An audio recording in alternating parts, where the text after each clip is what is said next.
শরীক করবে না। তুমি যদি বান্দা তুমি আমার দিদার লাভ করতে চাও, সাক্ষাৎ লাভ করতে চাও, দুনিয়াতে ভালো কাজ করে আসো, নেক আমল করে আসো, আল্লাহর সাথে শরীক করবে না, শিরক করতে আল্লাহ পাকে নৈকট্য হাসিলের জন্য লাগবে কি, দিদার লাভে লাগবে কি, ভালো কাজ কি লাগবে, নামাজ, রোজা, হজ, যাকাত, কুরবানি, দান, খায়রাত, সকল বিষয় আল্লাহকে দিদার পাওয়ার আশায়, রাজি করার আশায় ইবাদতগুলি করতে হবে। পাশাপাশি শিরক করতে হবে। আল্লাহ পাকের সমকক্ষ কাউকে ভাবা, এটাকেই শিরক বলা হয়। হাজরিন, এই জন্য আমাদের সকলকে বিষয়গুলো উপলব্ধি করা দরকার, যাতে করে আমাদের কোনো কাজে কথায় কোনো রকম যেন ভুল না হয়। মানুষ কিন্তু বোঝে না, অনেক সময় কথা ভুলে একটা কথা বলেছে, এটা শিরক হচ্ছে না এটা কোন পর্যায়ে যাচ্ছে সেই খেয়াল কিন্তু তার নাই, এরকম কিন্তু হচ্ছে। কিন্তু এই জন্য আমাদের কথাবার্তাও খুব সতর্কতার সহিত বলতে হয়। কোনো মানুষ কোন মানুষকে হেদায়েত করতে পারে না। হেদায়েত করতে পারেন কে? সহজ কথা, হেদায়েত আল্লাহর কাছে। হেদায়েত কোনো মানুষের কাছে না, কোনো পীরের কাছে না। হেদায়েত হলো একমাত্র আল্লাহর কাছে। আল্লাহ যাকে হেদায়েত করবেন তিনিই হেদায়েত প্রাপ্ত হবেন। হাজরিন, উদাহরণস্বরূপ করি, নবীজির আপন চাচা আবু তালেব, যিনি আল্লাহ নবীর এমন কোন খেদমত নাই যে তিনি না করেছেন,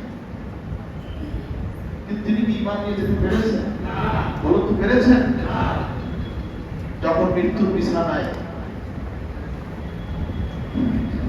আরবের বড় বড় লিডাররা সব পাশে বসা, যাত্রা চলে যাচ্ছে, ডাইনে বাই তাকাচ্ছে, এর মধ্যে আল্লাহ নবী রাহমাতুল্লিল আলামিন সাল্লাল্লাহু আলাইহি ওয়াসাল্লাম উপস্থিত হলেন।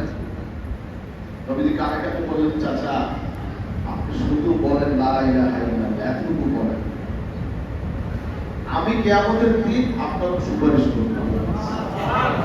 এতটুকু বলেন। ডাইনে বাই তাকায়, আরবের কাফেররা বলছে শেষ পর্যন্ত মরার সময় মুহাম্মাদের ধর্ম গ্রহণ করবে।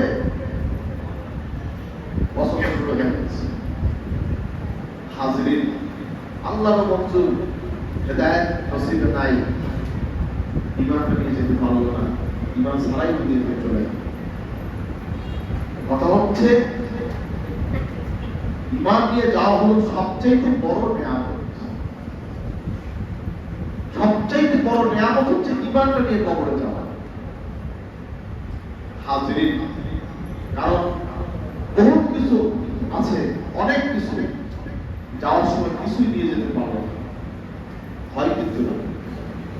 আবার অল্প কিছু করছে, আল্লাহ পাক তাকে অনেক বড় ধরনের নিয়ামত দিয়েছেন, যে নিয়ামত নিয়ে সে কবরে চলে গেছে। এজন্য আমরা এখন নিয়ামত চাই আল্লাহর কাছে। আমাদের কোনো শক্তি নেই, সামর্থ্য নেই, আমরা পারবো চেষ্টা করতে। আল্লাহ যদি দয়া হয়, আল্লাহ যদি আমাদেরকে হেদায়েতের রাস্তা আল্লাহ যদি কবুল করেন, যদি আল্লাহ মঞ্জুর হয়, আল্লাহ আমাদের হেদায়েত করতে পারেন। পারেন কি পারেন? আমরা আল্লাহকে হেদায়েত চাই কি চাই? এই জন্য আমরা আল্লাহকে হেদায়েত চাবো, আল্লাহ তুমি আমাকে হেদায়েত করো, আমার ভুল তুমি ক্ষমা করে দাও।